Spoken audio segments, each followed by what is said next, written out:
ஓம் cream ஆதித்யாய சோமாய மங்களாய புதாய குரு சுக்ர சனப்பியச்ச ராகவே கேதவே நமக. உலகை கட்டி காக்கும் பரமேஸ்வரம் பார்வதியின் திருவருளால் அனைவரும் நலமுடன் வாழ அந்த எல்லாம் வல்ல இறைவனை வணங்கி நேயர்கள் அனைவருக்கும் எனது அன்பான வணக்கங்களை தெரிவித்துக் கொள்கின்றேன். இன்றைய பதிவிலே நாம் பார்க்க இருப்பது வைகாசி மாதத்திற்கான ராசி பலன்கள். முதலில் கிரகங்களின் நிலைகளை பற்றி பார்க்கலாம். வைகாசி மாதம் 1ஆம் தேதி வாக்கிய பஞ்சாங்கத்தின்படி மேச ராசியிலே புதன் பகவான் பயணம் செய்து கொண்டிருக்கிறார். ரிஷப ராசியிலே சூரிய பகவான் பயணம் செய்து கொண்டிருக்கிறார். மிதுன ராசியிலே குரு பகவான் பயணம் செய்து கொண்டிருக்கிறார். கடக ராசியிலே செவ்வாய் பகவான் பயணம் செய்து கொண்டிருக்கிறார். சிம்ம ராசியிலே கேது பகவான் பயணம் செய்து கொண்டிருக்கிறார். கும்ப ராசியிலே சனி பகவானும் ராகு பகவானும் பயணம் செய்து கொண்டிருக்கிறார்கள். மீன ராசியிலே சுக்கிர பகவான் பயணம் செய்து கொண்டிருக்கிறார். இம்மாதம் 3 கிரகங்கள் இடப்பெயர்ச்சி ஆகின்றன. மேச ராசியிலே இருக்கின்ற புதன் பகவான் வைகாசி மாதம் 2ஆம் தேதி ரிஷப ராசிக்கு இடப்பெயர்ச்சி ஆகிறார். மீண்டும் அவர் வைகாசி மாதம் 19ஆம் தேதி ரிஷப ராசியிலிருந்து மிதுன ராசிக்கு இடப்பெயர்ச்சி ஆகிறார். மீன ராசியிலே இருக்கின்ற சுக்கிர பகவான் வைகாசி மாதம் 17ஆம் தேதி மேச ராசிக்கு இடப்பெயர்ச்சி ஆகிறார். கடக ராசியிலே இருக்கின்ற செவ்வாய் பகவான் வைகாசி மாதம் 25ஆம் தேதி சிம்ம ராசிக்கு இடப்பெயர்ச்சி ஆகிறார். நான் கூறக்கூடிய பலன்கள் அனைத்தும் வாக்கிய பஞ்சாங்கத்தின்படி கோச்சார ரீதியான உலக மக்கள் அனைவருக்குமான பொது பலன்கள். உங்களுடைய சுய சாதகத்தில் கிரகங்கள் இருந்த நிலைமையும் தற்போது நடக்கக்கூடிய தசாபுத்தியும் கணக்கில் எடுத்துக்கொண்டு பலன்கள் எடுக்கும்போது தான் துல்லியமான பலன்களை எடுக்க முடியும். உங்களுக்கு துல்லியமான பலன்கள் நீங்கள் தெரிந்து கொள்ள விரும்பினால் உங்களுடைய பெயர், பிறந்த தேதி, பிறந்த நேரம், பிறந்த ஊர் ஆகியவற்றை எனது வாட்ஸ்அப் எண்ணிற்கு அனுப்பி வைத்து பலன்களை தெரிந்து கொள்ளலாம். உரிய கட்டணம் செலுத்தி வாருங்கள், ராசிக்குள் போகலாம். தனுசு ராசி. ராசியிலே எந்தவித கிரகங்களும் இல்லை. ராசிநாதன் ராசிக்கு 7ஆம் இடத்தில் இருந்து கொண்டு ராசியை பார்வையிடுவதால் பெயர் புகழ் அந்தஸ்து நிறைந்து சந்தோஷம் நிலவக்கூடிய மாதமாகவே இந்த மாதம் தனுசு ராசிக்காரர்களுக்கு அமைய காத்து கொண்டிருக்கின்றது. தனங்குடும்ப வாக்குஸ்தானத்திலே எந்தவித கிரகங்களும் இல்லை. தனங்குடும்ப வாக்குஸ்தானாதி தைரிய வீரியஸ்தானத்திலே பயணம் செய்து கொண்டிருப்பதால் பொருளாதாரம் மேம்படக்கூடிய மாதமாகவே இந்த மாதம் உங்களுக்கு அமைய காத்து கொண்டிருக்கின்றது. நீங்கள் எதிர்பார்த்து கொண்டிருந்த இடங்களிலிருந்தெல்லாம் பண வரவுகள் கிடைப்பதற்கான வாய்ப்புகள் உண்டு. குடும்ப உறுப்பினருடைய ஒற்றுமை நிலவக்கூடிய மாதமாகவே இந்த மாதம் உங்களுக்கு அமைய காத்து கொண்டிருக்கின்றது. சாதுரியமாக எதையும் பேசி எளிதில் சாதித்து விடுவீர்கள். உங்களை சுற்றி உள்ளவர்கள் எல்லாம் உங்கள் பேச்சுக்கு மதிப்பும் மரியாதையும் கொடுப்பார்கள். தைரிய வீரியஸ்தானத்திலே சனி பகவான் ஆட்சி பலத்தோடு பயணம் செய்து கொண்டிருப்பதும் அவரோடு இணைந்து ராகு பகவானும் பயணம் செய்து கொண்டிருப்பதால் தைரியமாக எதிரிகளை வெல்லக்கூடிய ஆற்றல் உங்களுக்கு உண்டு. எதிரிகள் எல்லாம் உங்களை கண்டு அஞ்சுவார்கள். சிலருக்கு சிறு குறு பயணங்களால் அனுகூலமான பலன்கள் உண்டு. இளைய சகோதர சகோதரிகள் மூலமாக சிலருக்கு ஆதாயம் உண்டு.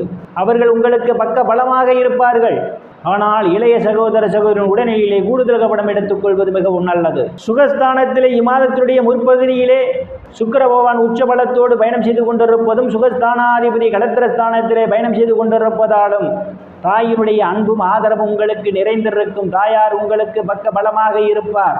பூமி வீடு வாகனம் வாங்க நினைப்பவர்கள் ஆசைகள் எல்லாம் முழுமையாக பூர்த்தியாகும். சிலர் பழைய வாகனத்தை மாற்றி புதிய வாகனம் வாங்குவதற்கான வாய்ப்புகளும் தேடி வரும்.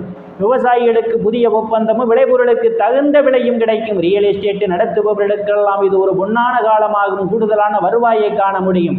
உறவினர்களிடம் இதுவரை இருந்து வந்த மனக்கசப்புகள் எல்லாம் மாறி நல்ல நட்புணர்வு ஏற்படும். உயர்கல்வி படிக்கக்கூடிய மாணவ மாணவிகள் எல்லாம் படிப்பிலே சிறந்து விளங்குவார்கள். ஆசிரியருடைய நன்மதிப்பையும் பாராட்டையும் பெறுவார்கள். புத்திரஸ்தானத்தை சனி பகவான் பார்வையிடுவதாலும் புத்திரஸ்தானாதிபதி அஷ்டமஸ்தானத்திலே பயணம் செய்து கொண்டிருப்பதாலும் புத்திர வாக்கியம் எதிர்பார்த்து கொண்டிருப்பவர்களுக்கு காலதாமதமாகலாம். சிலருக்கு புத்திரர்களால் நற்பெயருக்கு களங்கம் ஏற்படும். புத்திரர்கள் உங்கள் பேச்சை கேட்க மாட்டார்கள். புத்திரர்கள் விஷயத்தில் எச்சரிக்கையுடன் நடந்து கொள்வது மிகவும் நல்லது. ருணரோக சத்துர ஸ்தானத்திலே பாக்கியாதிபதி சூரிய பகவான் பயணம் செய்து கொண்டிருப்பதும் ருணரோக சத்துர ஸ்தானாதிபதி சுக்கிர பகவான் இம்மாதம் சுகஸ்தானத்திலும் பூர்வ புண்ணிய ஸ்தானத்திலும் பயணம் செய்து கொண்டிருப்பதாலும் கடன் பிரச்சனையால் அவதிப்படுவோரெல்லாம் கடனிலிருந்து வெல்வதற்கான வாய்ப்புகள் உண்டு. எதிரிகளால் இதுவரை இருந்து வந்த பிரச்சனைகள் தீர்ந்து எதிரியுடன் நல்ல நட்புணர்வு ஏற்படும். உடல் ஆரோக்கியத்தில் ஏதேனும் பிரச்சனைகள் இருந்தால் உடல் ஆரோக்கியம் மேம்படும். களத்திரஸ்தானத்திலே குரு பகவான் பயணம் செய்து கொண்டிருப்பதால் திருமண வயதுடைய ஆண் பெண் இருபாலருக்கும் இதுவரை இருந்து வந்த திருமண தடைகளெல்லாம் விலகுவதற்கான வாய்ப்புகள் உண்டு. கணவன் மனைவியிடையே ஒரு அந்யோன்யம் நிகழும். வேலை விஷயமாகவும் கருத்து வேறுபாடு காரணமாகவும் பிரிந்த தம்பதிகள் எல்லாம் ஒன்று சேர்வதற்கான வாய்ப்புகள் உண்டு. இதுவரை பங்காளியுடன் இருந்து வந்த பிரச்சனைகள் இருந்து பங்காளியுடன் நல்ல நட்புணர்வு ஏற்படும். கூட்டுத் தொழில் செய்பவர்களுக்கெல்லாம் கூட்டுத் தொழிலில் அபரிமிதமான முன்னேற்றத்தை காண முடியும். அஷ்டமஸ்தானத்திலே செவ்வாய் பகவான் நீசபலத்தோடு பயணம் செய்து கொண்டிருப்பதால் தேவையில்லாமல் அடுத்தவர் பிரச்சனையில் தலையிடுவதை தவிர்த்துக் கொள்வது நல்லது. இல்லையில் உங்களுக்கு மன உளைச்சல்கள் ஏற்படுவதற்கான வாய்ப்புகள் உண்டு. சில நேரங்களில் சிலருக்கு வம்பு வழக்குகள் ஏற்படுவதற்கான ஒரு சூழலும் உண்டு. எச்சரிக்கை தேவை. பாக்கியஸ்தானத்திலே கேது பகவான் பயணம் செய்து கொண்டிருப்பதும் பாக்கியஸ்தானத்தை சனி பகவானும் ராகு பகவான் பார்வையிடுவதாலும் தந்தையாருடன் அனுசரித்து போவது நல்லது. இல்லையில் உங்களுக்கும் தந்தைக்கும் இடையே கருத்து மோதல்கள் ஏற்படுவதற்கான வாய்ப்புகள் உண்டு. தந்தையாருடைய உடல்நிலையிலே கூடுதல் கவனம் எடுத்துக்கொள்ள வேண்டும். சிலர் தந்தையாருக்காக மருத்துவ செலவு செய்வதற்கான ஒரு சூழலும் உண்டு. எச்சரிக்கை தேவை. தொழில் ஸ்தானத்திலே எந்தவித கிரகங்களும் இல்லை. தொழில் ஸ்தானாதிபதி புதன் பகவான் இம்மாத ருணரோக சத்துரு ஸ்தானத்திலும் களத்திர ஸ்தானத்திலும் அவர் பயணம் செய்ய இருப்பதால் வேலை தேடுபவர்களுக்கெல்லாம் அவரவர் தகுதிக்கு ஏற்றவாறு வேலைகள் கிடைப்பதற்கான வாய்ப்புகள் உண்டு. ஏற்கனவே பணியில் இருப்பவர்களுக்கு பதவி உயர்வு பாராட்டு கிடைக்கும். அரசியல்வாதிகளுக்கு அரசியலில் நல்ல முன்னேற்றமும் உயர் பொறுப்புகளில் சிலருக்கு தேடி வரும். லாபஸ்தானத்திலே எந்தவித கிரகங்களும் இல்லை. லாபஸ்தானத்தை குரு பகவான் பார்வையிடுவதால் நீங்கள் செய்யக்கூடிய தொழிலே அபரிமிதமான முன்னேற்றத்தை காண முடியும். இரட்டிப்பான வருவாய் உங்களுக்கு உண்டு. மூத்த சகோதர சகோதரிகளெல்லாம் உங்களுக்கு பக்க பலமாக இருப்பார்கள். அவர்களால் அனுகூலமான பலன்கள் உண்டு. நண்பர்கள் எல்லாம் உங்களுக்கு பக்க பலமாக இருப்பார்கள். அவர்களால் ஆதாயம் உண்டு. விரயஸ்தானத்திலே எந்தவித கிரகங்களும் இல்லை. விரயஸ்தானத்தை சனி பகவான் பார்வையிடுவதால் வெளிநாடு செல்வதற்காக முயற்சி செய்து கொண்டிருப்பவர்களுக்கு வெளிநாடு செல்வதற்கான ஒரு வாய்ப்புகளும் உண்டு. சிலருக்கு அவ்வப்போது தேவையில்லாத செலவுகள் வரும். செலவு விஷயத்தில் எச்சரிக்கை தேவை. நேயர்கள் அனைவரும் இறைவனுடைய திருவருளால் அனைத்து செல்வச் செழிப்பும் பெற்று சிறப்புடன் வாழ அந்த எல்லாம் வல்ல இறைவனை வணங்கி நேயர்களை மீண்டும் அடுத்த பதிவில் சந்திக்கும் வரை விடைபெறுவது ஜோதிடர் எஸ் ராமன். நன்றி, வணக்கம்.